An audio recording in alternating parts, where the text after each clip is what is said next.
Sound off for Chesterfield. Chesterfield, first with premium quality and best for you. Chesterfield brings you Dragnet.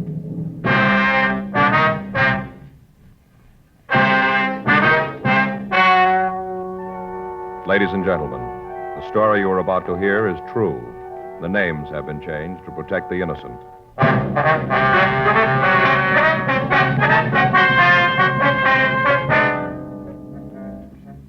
You're a detective sergeant. You're assigned to homicide detail. You get a call from a man telling you that a woman has been badly beaten. Before you can get the name of the victim or any other information, the caller hangs up. Your job? Investigate. Here is Chesterfield's record with smokers, and important to you. No adverse effects to the nose, throat, and sinuses from smoking Chesterfield. That's the report of a doctor who has been examining a group of Chesterfield smokers for a full year and 2 months as a part of a program supervised by a responsible independent research laboratory. Don't you want to try a cigarette with a record like this? Chesterfield. First with premium quality. Chesterfield. First choice of young America. And that's from a survey made in 274 colleges and universities. Try Chesterfields today. Chesterfield, regular or king size. They're much milder and best for you.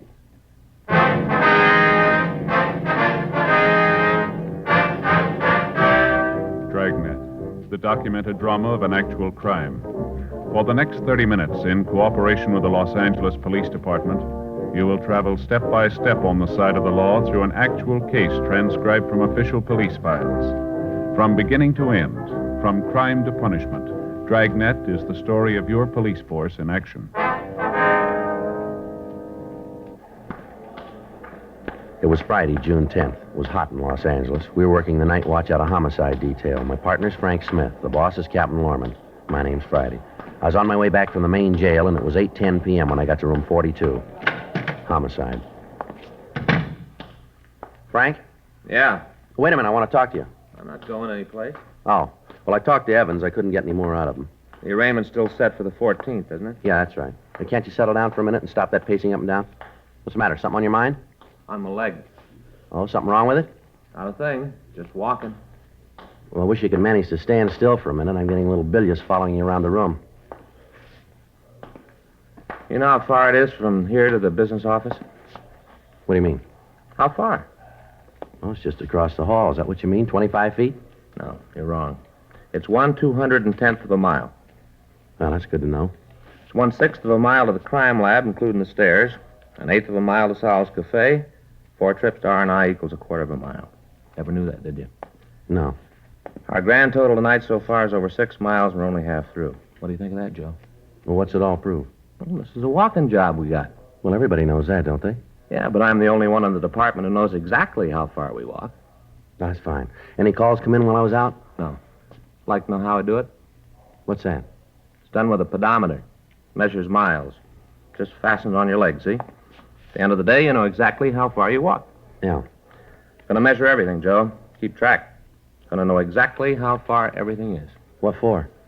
Somebody might want to know. Who? I'll get it. Homicide, Friday. Yeah. Now, what's that address again? Yeah. Right. Well, we got one to roll on. What do you got? Ambulance follow-up, Westlake area. Yeah. Woman's been beaten. 8:14 p.m. We left the city hall and drove to the address we'd been given. 8674 Cambria Street was a large private home that had been divided into apartments. The house was quiet and there was no sign of any disturbance. There was a woman sitting in a glider on the front porch. We went up and talked to her. Something I can do for you? Police officers, ma'am. We got a call that there'd been some sort of trouble here.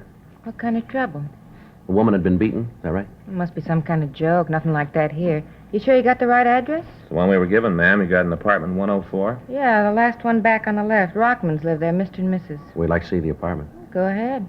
Anything happened around here, I'd know about it. I'm the landlady. Anything happened, I'd know about it. Go ahead, you won't find anything. Thank you very much, ma'am. Here it is. I'll get it.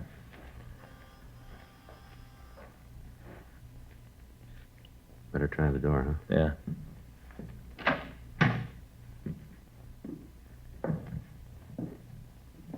Nobody here. Looks like they had a party, huh? I'll Yeah. check the back.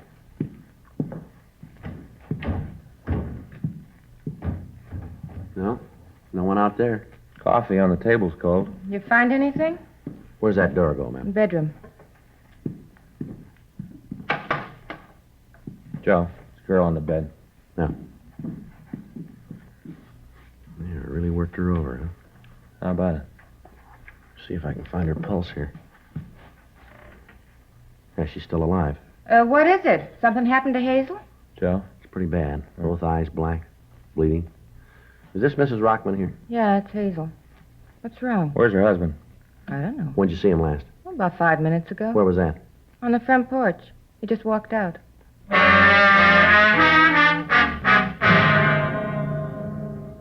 The ambulance crew arrived and immediately removed the victim to Georgia Street Receiving Hospital for emergency treatment. We got in touch with Officer Ed Barrett of the hospital detail and asked him to try to get a statement from the victim if she regained consciousness. We locked the door to the Rockman apartment to preserve any physical evidence we might need, and then we went down and talked to the landlady, Mrs. Ruth Baker. We found her on the front porch. We asked her what she knew about what had happened. I sure wish I could tell you more. How about Hazel? Is she going to be all right? We don't know yet, Miss Baker. She's pretty badly beaten. Mm-hmm. What do you want from me? Some questions we'd like to ask, ma'am. About what? I've told you what I know. Do you know where Mrs. Rockman's husband was going? No, I don't. I don't much care either. Did you see anything at all when he went out? Not a word. Just walked out in a sort of daze, like a trance, sort He of. didn't say anything at all to you? I just got through telling you that he didn't. Yes, ma'am. Mr. and Ms. Rockman fight often, would you know? No, not any more than any married couple. Miss Baker, Yeah? wonder if you can give us a description of Mr. Rockman? Description? Yes, ma'am. Tell us what he looks like. You figure he did that to Hazel, huh? That's what we want to talk to him about. What kind of description do you want? About how tall is he? About as tall as he is, That'd be 5'10", huh? if that's what you are. How much would you say he weighed? Wouldn't even make a guess. I don't notice things like that. Yes, ma'am, but would you say he was medium build or heavy? I'd say medium. Not too heavy, not too skinny. Medium. What color's his hair? Black. How about his eyes? Brown. Real dark brown. You wear glasses? No. Was he clean shaven? What do you mean? Well, do you have a mustache? No, he had one a while ago. He tried to grow one, but Hazel made him take it off. It never grew real well. Little scraggly thing. What was he wearing when you saw him last? Shirt and pants. Could you tell us what color the shirt was? No, and I can't tell you what color the pants were either. It's dark out here. I didn't pay much attention when he left. Just thought he didn't feel well. Sick from the party. All right, Miss Baker. May I use your phone? Sure, help yourself. It's in the living room, right inside the door to your left. You can't miss it. All right, ma'am. Thanks. I'll call this in, Joe. Right. Now, Miss Baker, Yeah? does Mr. Rockman drink much? Why do you ask that? Well, I wonder if there might be some bar in the neighborhood that he might have gone to, maybe? No, he doesn't drink much at all. Once in a while, he and Hazel have a glass of wine before dinner. You know, sharpen the appetite. Just a glass of wine before dinner. Mm-hmm. And you haven't any idea where he might have gone? Not the slightest. Does he have any relatives in the city? I can't answer that. You mean you don't know? Must have some people someplace. Most of us do. But I'm not the kind of person who pries into the private lives of my tenants. They pay their rent, no loud parties, and I don't bother them. Now, about this party tonight. Yeah, what about it? Was there any trouble? Not that I knew about. You didn't hear anything? Any loud talking? Any arguments, maybe? Nope, I wasn't at the party. Wasn't invited. Hazel gave it for her Tony friends. Going to play bridge. I wasn't there. Yes, ma'am. Could you tell us who was there? Never been able to get the hang of the game. Don't like cards. Chinese checkers, that's my game. Never could understand bridge, so I wasn't invited. Well, can't you give us a list of the people who were there? I suppose. Why do you need it? We'd like to talk to them. Well, I guess it'd be all right to give them to you. How's Hazel? You heard yet? No, ma'am. Sure a terrible thing. Not that maybe she didn't deserve it, but it's sure terrible. Why do you say that, Miss Baker? What do you mean, why do I say it? I say it because it's true. No other reason to say something. Yes, ma'am, but what do you mean? Just that it was bound to happen. Somebody was bound to haul off and slap her mouth shut one of these days, the way she talked. Ma'am? Accusing. Always accusing. Thought everybody in the world was after her. Always tell me that she knew about me, that I wasn't fooling anybody. The words she'd use. And they're supposed to be so Tony. Well, did she have any enemies around her? Anyone to make her think that, would you know? Well, she didn't have any right-out enemies. There were several people who didn't like her. They thought she was too snooty for them. I call the office, Joe. They're putting out a broadcast. Did you check him? Yeah, nothing on him. Mm-hmm. Hope it's all right, ma'am. I left your number in case they want to reach us. Sure, it's all right. Can you give us the names of the people who were at the party tonight, ma'am? Yeah, there was Lily Davis, the Harrises, and there was some fellow with Lily that I never saw before. You know where we can get in touch with him, do you? Well, the Harrises live up in 203, and Lily has an apartment 105 right across from the Rockmans. She ought to be able to tell you something. Don't know if it's going to be the truth, but she'll think of something to tell you. Yes, ma'am. She a good friend of Mrs. Rockman's, do you know? Oh, you bet. They're thick as thieves. Always having little lunches by themselves, talking secrets, buzzing around. Thieves. Myself, I never took to Lily. I always thought she was kind of wild. Divorcee, you know. All right, Miss Baker, thank you very much. We'll be in 105 if there are any calls. Appreciate it if you'd let us know if Mr. Rockman comes in. Don't mention to him that we're here. Mm-hmm. All right. That was 105, you said? Yeah. Better talk to this Davis woman, huh? Yeah, maybe she can tell us where Rockman is. Yeah. 105, here it is. Yes? Miss Davis? Yes. Is there something I can do for you? Yes, ma'am. We're police officers. What is it you want with me? We'd like to talk to you, ma'am. Oh, well, come in. Thank you. I wonder if it'd be all right if we left the door open. I suppose so. Any special reason? Well, we'd like to keep an eye on the apartment across the hall. Well, what's it about? We understand that you know the Rockmans pretty well. I suppose so. Why? You have any idea where Mr. Rockman might be? No, I don't. Isn't he across the hall? No, ma'am, he isn't. Well, then I don't know where he is. Have you talked to Hazel? No, ma'am. Well, why don't you ask her? She should know. We were wondering if you could help us out. No, last I saw of him was when he left their place. Uh-huh. Say, I wonder if you'd mind if I went ahead with what I was doing. Ma'am? Probably seems silly to you, but it's a hobby of mine. Wire sculpture.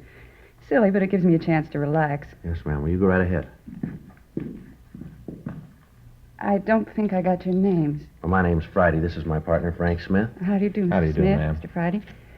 Well, what's all this about? Herman done something wrong? No, it's just a routine investigation, Miss Davis. Oh, mm-hmm. We understand that you were at their place tonight, a party, huh? Well, yes. Hazel was going to have a couple of tables of bridge. Anything unusual happen while you were there? No, nothing that you'd call really unusual. Who was there, ma'am? Oh, myself, the Harrises, they live upstairs, and Tom Reeves. Another couple were coming over after dinner, but they called and said they couldn't make it. It was just as well. None of us felt much like playing. Why was that? Well, Hazel wasn't feeling very well. She and Herman had a little argument. You know how it is, kind of uncomfortable. Excuse me. Hello? Yes. Oh, yes, Tom.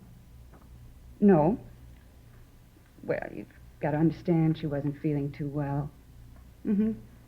Just one of those things. Yeah. What? No, I've got a meeting that I want to go to tomorrow night. Modern art, yes. At a place down on Melrose. Well, sure, if you want to. Mm-hmm. All right. You want to pick me up about 7? Right. Okay. See you then. Bye. Excuse me, that was Tom. He's a nice boy. I just met him tonight. The Rockmans set it up. Mm-hmm. What was this argument that the Rockmans had? Do you know what that was about? Well, it was nothing, just a little thing. Hazel hadn't been feeling well lately. It's awfully easy to set her off. I guess sometimes Herman doesn't realize it. Yes, ma'am, but what caused it tonight? Well, you see, Hazel's been thinking that there was somebody been following her, spying on her. She told Herman about it tonight.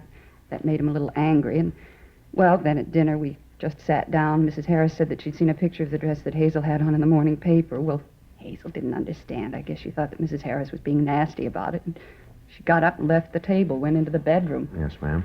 Herman got up and went in after her. Came out and said that she wasn't feeling well. It kind of threw a damper on the evening, so when the other couple called and said that they wouldn't be able to make it, we all decided to call it quits. Mm-hmm. Was there any reason for Mrs. Rockman to feel that there was somebody spying on her? Would you know? No, Mr. Friday. It was just one of those things. She'd go along fine, feel good, and then she'd wake up in the morning and start to think about things, and she'd get depressed. Well, when she's like that, there isn't anything that can lift her out of it. We used to talk about it. I'd try to help her. Same thing happened to me, I know. It's just one of those things. Yes, ma'am. Maybe if they'd had children, it'd be different, but lately she hasn't been feeling well, and she and Herman haven't been getting along. He just didn't seem to understand. She'd get angry, and he'd work late, and the more he worked late and stayed away from home, the more she'd fret and get angry. It was just a vicious circle. Nothing anyone can do about it. It'll pass with time. Mm-hmm. When Rockman went in to see his wife, did they argue? Well, they had a few words, a little loud, nothing serious. Then he came out and said that everything was all right. Ma'am, did Rockman ever get violent toward his wife, do you know? What do you mean, violent? He ever hit her? No, I don't think so. A couple of times when I was over there, he looked like he might be thinking of it, but I never saw it. I think if he ever did hit her, Hazel would have told me. We were very close, as I said. I tried to help her. Mm-hmm. Just a few loud words. That's all I ever knew about. Anyway, after Herman came out of the bedroom, we all decided to leave.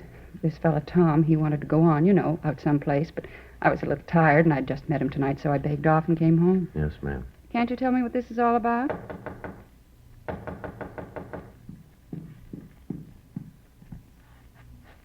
Miss Davis, Hello, Mrs. Baker. Something you want? I want to see the police. Mr. Smith, your office called, said you were to call this number right away. Here's the number they gave me. They said you'd know. I wrote it down. Thank you, ma'am. Here, you want to call, Joe? Yeah. What if I use your phone, Miss Davis? Sure, help yourself. Thank you.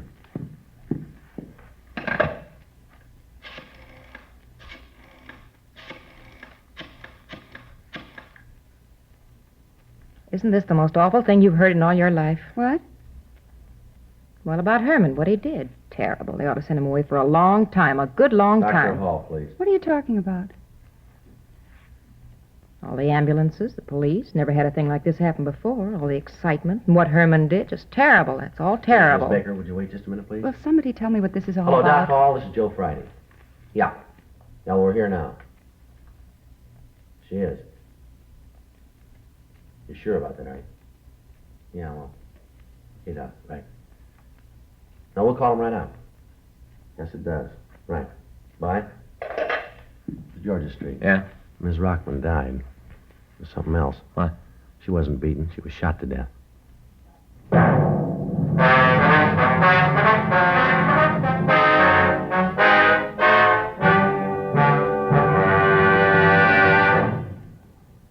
You are listening to Dragnet, the authentic story of your police force in action. Years ahead of them all. Chesterfield is years ahead of all cigarettes. Chesterfield quality is highest. Here's the proof. Recent chemical analyses give an index of good quality for the country's 6 leading cigarette brands. The index of good quality table, which is a ratio of high sugar to low nicotine, shows Chesterfield quality highest. Chesterfield quality highest. 15% higher than its nearest competitor. Chesterfield quality highest. 31% higher than the average of the 5 other leading brands. Don't you want to try a cigarette with a record like this? Chesterfield, first with premium quality and best for you. Try Chesterfield today, regular or king size.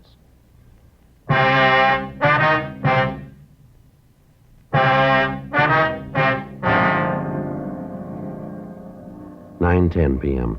We called the crime lab, and Ray Pinker and a crew were sent out to check the physical evidence at the scene. We contacted Ed Barrett at the hospital, but he said the woman had not regained consciousness. Frank and I went upstairs to talk with Mr. and Mrs. Harris. They gave us substantially the same story we'd gotten from Lily Davis. They agreed that when Rockman went into the bedroom to see his wife, they'd heard loud voices but nothing else. They stated positively that as far as they knew, there'd been no shot fired while they were in the Rockman apartment. 9:17 p.m. We checked with the other people in the apartment building. None of them could report having heard a shot. From them, we got the same story of Mrs. Rockman's actions. Some of the neighbors said that they didn't get along with her. Others seemed to understand her feelings. 9:22 p.m. We checked back with Ray Pinker and the crew from the crime lab. We didn't spend a lot of time here, Ray. The husband looked good for it. We were trying to round him up. Shooting was a real surprise, huh? Looked like a beating to us. We couldn't tell. The boys from Georgia Street got her out of here right away. Yeah. Did you come up with anything, Ray? Yeah, a couple things. How you fellas got it figured? Well, talking to the neighbors, looks like the husband does. Talked to him? No, he walked right out after it happened. Got out a broadcast on him. Nothing's turned up yet, though. Mm-hmm. How's it look to you, Ray? Well, I'm not sure I can go along with you guys on the husband. Yeah? I talked with Doc Hall. We aren't going to be able to know for sure till they post the body. Woman was slapped around, we know that. Yeah, we saw her. It looked pretty brutal to us. You mean the black eyes? Yeah. What Doc Hall says, that didn't come from beating. He says the bullet did it. Was he pretty sure about it? Looks like it. Autopsy will prove it. Where'd you find the gun? Under the bed. Over here, right side. Mm-hmm. Indentation on the floor here. Evidently fell from her hand, bounced back under the bed. Any prints on it? Lifted 3 clean ones. You been able to make them? Lifted some from the dressing table over there. Perfume bottles, mirror. Looks like they might belong to the dead woman. Check them for sure later. And you figure maybe she did it herself then, huh? Way it's beginning to shape up. Well, how about the shot, Ray? Nobody we've talked to heard it. Here's the explanation for that. This pillow here. See the bullet hole here? Burn? Yeah. Doc Hall says she was shot in the back of the right ear. She must have held the gun in the pillow. That muffled the sound. What noise there was wouldn't be heard very far. Well, how can you be sure it was suicide, Ray? Just an idea now. We'll roll the dead woman's prints, run a blotter test on her, see if she fired the gun. Check for nitrate, we'll know for sure. Well, how long will that take? I'll be finished in an hour or so. I'll let you know then. From where I sit, though, it looks like she did it herself. Yeah. I still don't understand about the black eyes, though. The way I get it, the bullet entered just behind the right ear. Passed behind the eyes. I've seen it a couple times before. Yeah, but Doc Hall said that she'd been slapped a couple of times, Ray. Yeah? Said he found a couple of bruises on her cheeks. Not enough to do any damage, though. Sure not enough to kill her. Mr. Friday? Mr. Friday? Yes, ma'am. Can you come right over to my place? Herman's on the phone. What's that? Mr. Rockman, he called to find out how Hazel was. All right. Phone's right there. Thank you. Hello? Hello? Hello? Well, he's not there now. What'd he say? Well, he asked me if I knew how Hazel was. I told him that she was dead, and then I asked him where he was. Did he tell you? No. He just said for me to tell people that he was sorry he did it, for me to tell them that he didn't mean it. Mm-hmm. He said he didn't mean to kill Hazel. Well, the way it looks, he didn't do it. Then you better find him right away. Ma'am? He thinks he did, and he's going to kill himself.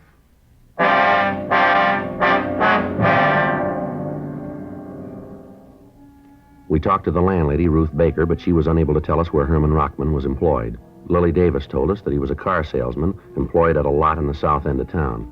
We asked Miss Davis to stay by our phone in the event that Rockman called back and to let us know immediately if he did. We found an address book in the desk in the living room of the apartment, and we began to call Rockman's friends and relatives. None of them had seen him or could tell us where he worked. 9:45 p.m. It had been 20 minutes since the husband of the dead woman had called and said that he was going to kill himself. At 9:46 p.m., we contacted a brother-in-law of the dead woman, and he told us that as far as he knew, Rockman had been employed by the Bateman Auto Agency in Gardena. We got the number from information, and I put in the call. Hello, is this the Bateman Auto Agency? Well, this is Sergeant Joe Friday, Los Angeles Police Department. Yes, sir. Do you have a Herman Rockman working for you? Yes, sir, that's right. R-O-C-K-M... Uh-huh. I see. When was that?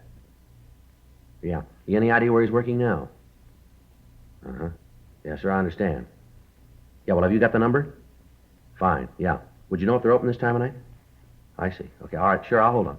How about it? Says Rockman did work for him. He hasn't seen him in a couple... Yes, sir. Yeah. Uh-huh. That's 03, right? Yes, sir. Thanks very much. Says he's heard Rockman's working for a company out on Washington Boulevard now. Huh. Left him a couple of weeks ago. Hello. Do you have a Herman Rockman working there? Hello. Hello. Somebody answered. As soon as I asked about Rockman, he hung up. Think it was him? There's no way of telling. We better check on it quick. You got the address? Yeah, it ought to take us about 5 minutes to get there. Let's go. We still got a chance.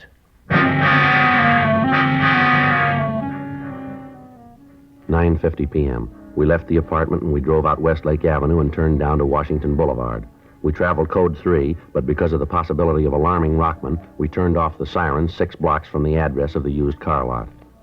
9:54 p.m. We got to the place. The lot was dark.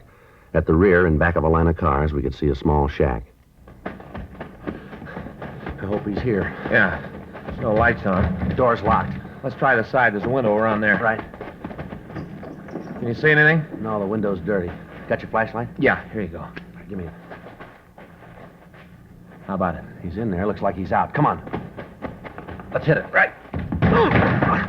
Full of gas. Kill your flashlight. Right. I'll get him out of here. You want to get that heater? Right. The window's stuck. Break it. How about it? We're still alive. Fresh air should bring him around. Yeah. Rockman. Rockman. Come on, Rockman. You're all right. Come on. Sit up. Why'd you do it? Why'd you stop me? No reason for you to kill yourself. I got a reason. I killed Hazel. I didn't mean to. I loved her more than anything. I didn't mean it. I didn't know I hit her that hard. All right, settle down. Settle down. You didn't kill her, Rockman. Nobody asked you to come down here. I called you to take care of her. I knew it was too late. I killed her. She's dead, and it's my fault. Why'd you come here? Why'd you stop me? All right, now take it easy, will you, Rockman? Straighten yourself out here. You didn't kill your wife, Rockman. You understand? What? We don't think you killed her. We think she did it herself. Huh? Oh. Well, she wasn't well. She was sick. She didn't know what she was doing. She did the wrong thing, didn't she? Her way wasn't right. I loved her, very much.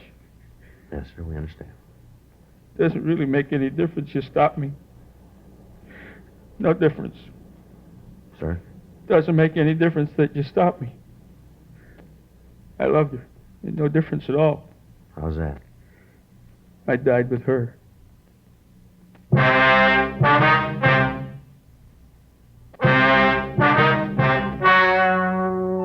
The story you have just heard is true.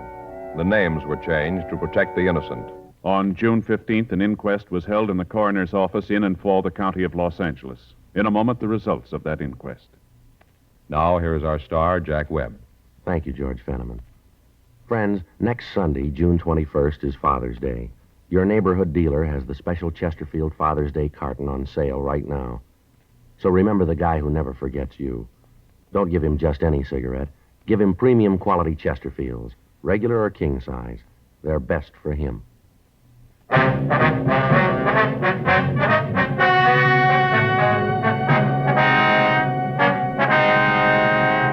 At the coroner's inquest, it was decided that the wound that killed Hazel Eileen Rockman was self-inflicted. The death was listed as a suicide.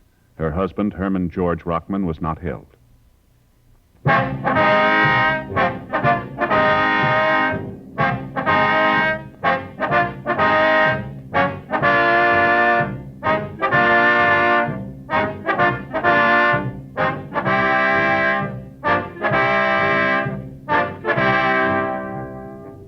You have just heard Dragnet, a series of authentic cases from official files.